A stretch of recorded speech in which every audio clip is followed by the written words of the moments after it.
সাপ্তাহিক চাকরির খবর লক্ষ্য বেকারের প্রিয় পত্রিকা। আজ ২৬ এপ্রিল ২০২৪ রোজ শুক্রবার সাপ্তাহিক চাকরির খবর পত্রিকাটি প্রকাশিত হয়েছে। প্রথমে যে সার্কুলারটি রয়েছে এখানে সিভিল সার্জনের কার্যালয় মুন্সিগঞ্জ, এখানে পদ সংখ্যা রয়েছে কিন্তু শূন্যপদ ১৪২টি। এরপরে আছে সিভিল সার্জনের কার্যালয় কুষ্টিয়া, এখানে পদ সংখ্যা রয়েছে ১১৫টি। এরপরে আছে ভূমি মন্ত্রণালয় চাকরি, এখানে কিন্তু ২৩৮ জন লোক নিয়োগ করা হবে সার্ভেয়ার পদে। এখানে এটা কিন্তু 14তম গ্রেড, 238 জন। এরপরে আছে সিভিল সার্জন কার্যালয় রাজশাহী, এখানে পদসংখ্যা রয়েছে 139 জন। এরপরে আছে যুব ও ক্রীড়া মন্ত্রণালয় চাকরি, এখানে পদ সংখ্যা রয়েছে 019টি। এরপরে আছে সিভিল সার্জনের কার্যালয় চুয়াডাঙ্গা, এখানে আছে 39 জন। এরপরে আবারও রয়েছে সিভিল সার্জন কার্যালয় লক্ষ্মীপুর, এখানে পদ সংখ্যা রয়েছে 127টি শূন্যপদ। এরপরে আছে বাংলাদেশ পুলিশের চাকরি, এখানে পদ সংখ্যা রয়েছে 54টি। কম্পিউটার অপারেটর, লিপিকার, অফিস সহকারী কাম কম্পিউটার অপারেটর এবং দপ্তরি পদের লোক নিয়োগ করা হবে, সর্বমোট 54 জন।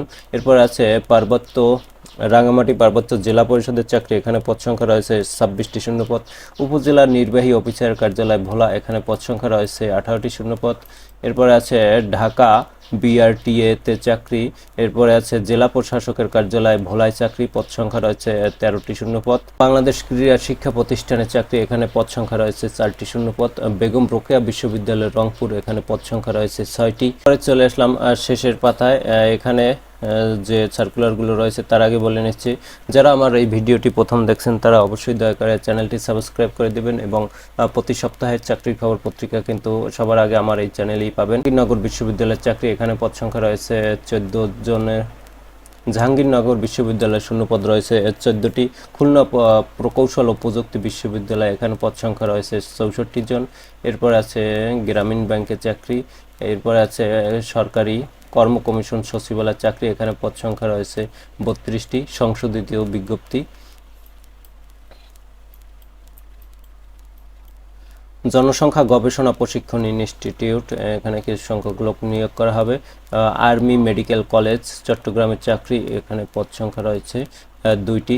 এরপর আছে রুরাল পাওয়ার কোম্পানি লিমিটেডের চাকরি, এরপর আছে যমুনা গ্রুপের চাকরি, এরপর রয়েছে ময়মনসিংহ পল্লী বিদ্যুৎ সমিতি 3-এর চাকরি। এরপরে এখানে কিন্তু মহিলাদের জন্যই 3টি শূন্যপদ রয়েছে, কেশিয়ার সংরক্ষিত মহিলা আসন। এরপর আছে জেলা প্রশাসকের কার্যালয় নাটোর, এখানে ইউনিয়ন পরিষদ সচিব নিয়োগ করা হবে 3 জন। এরপর আছে ব্র্যাক ব্যাংকের নিয়োগ, ঢাকা বিশ্ববিদ্যালয়ের চাকরি। এরপর আছে আবুল খায়ের কোম্পানি লিমিটেডের চাকরি, ভূমি মন্ত্রণালয়ের শেষের অংশ। এরপর আছে national institute of science and technology, এখানে পদ সংখ্যা রয়েছে 23টি শূন্যপদ। এই হলো 26 এপ্রিল চাকরির খবর পত্রিকা, লক্ষ্য বেকারের প্রিয় পত্রিকা। এখানে আপনারা আবেদন করে আপনাদের বেকারত্ব সমস্যা দূর করবেন, এই প্রত্যাশা রইল সবার প্রতি। অন্য ভিডিওতে কথা হবে। ধন্যবাদ সবাই।